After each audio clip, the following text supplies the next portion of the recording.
Today we're going to talk about dry curing bacon. A very simple process, there's not much to it.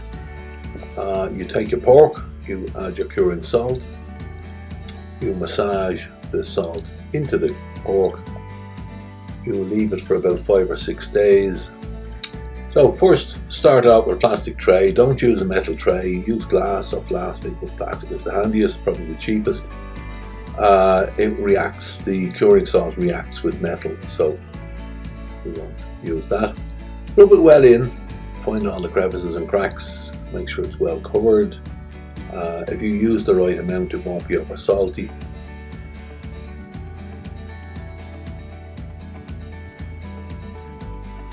The plastic container should be flat bottomed, and you can see why the grooves there are picking up on the pickling salt.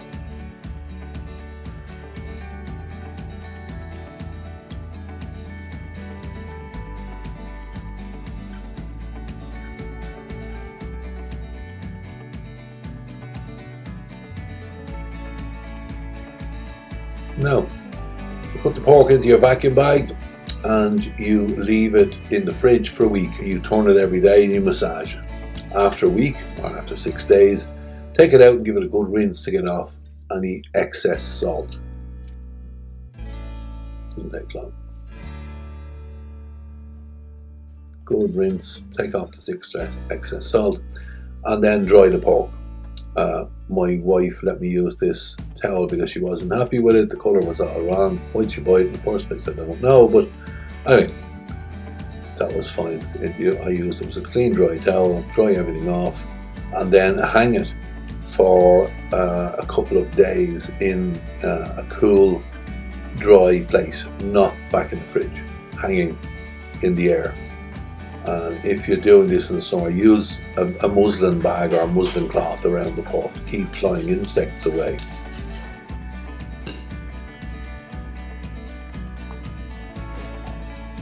So cut your bacon.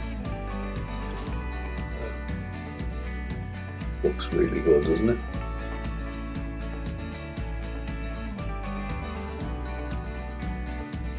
So slice yourself some bacon, some rashers.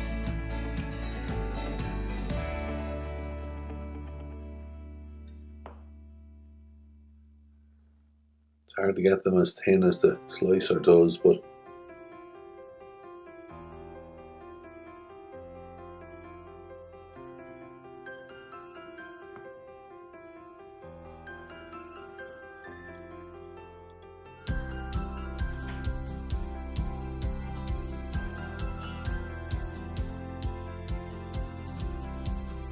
so score the fat on your bacon loin. So series of cuts, not too deep, just through the fat in a crisscross pattern. And then get some maple syrup or molasses or brown sugar or a combination and rub it well in.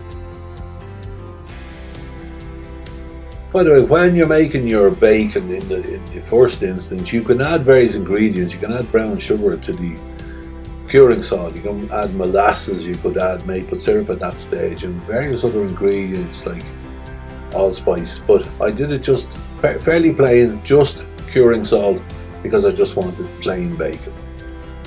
You can even add artificial smoke if you really want to go with that. So there's your rashers into the pan. A drop of oil, usually I use olive oil, but you can use lard. Dripping would be a little bit strong and kind of alter the taste of the bacon, so maybe not such a good idea.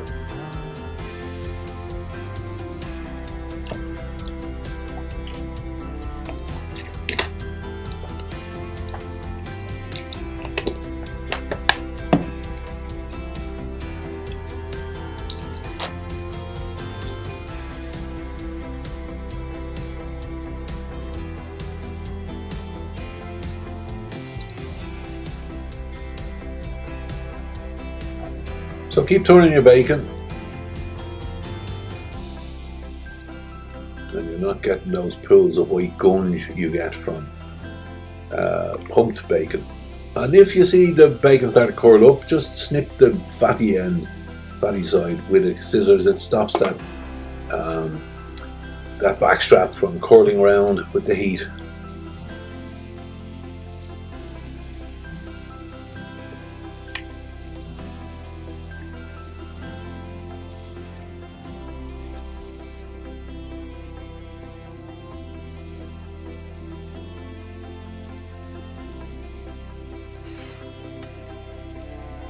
Almost there.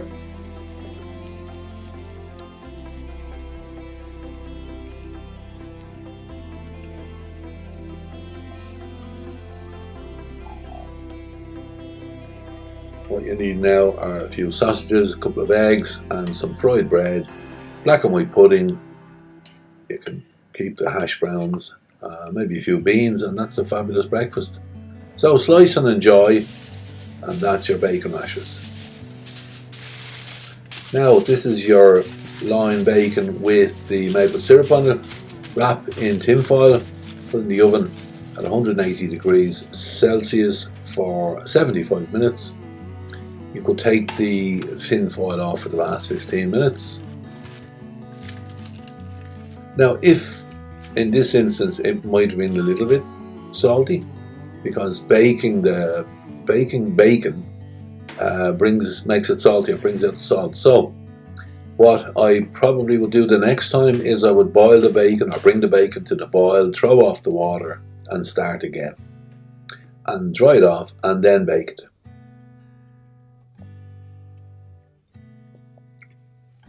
So you've got the satisfaction of making your own bacon, homemade dry cure bacon, and I have to tell you, it's delicious.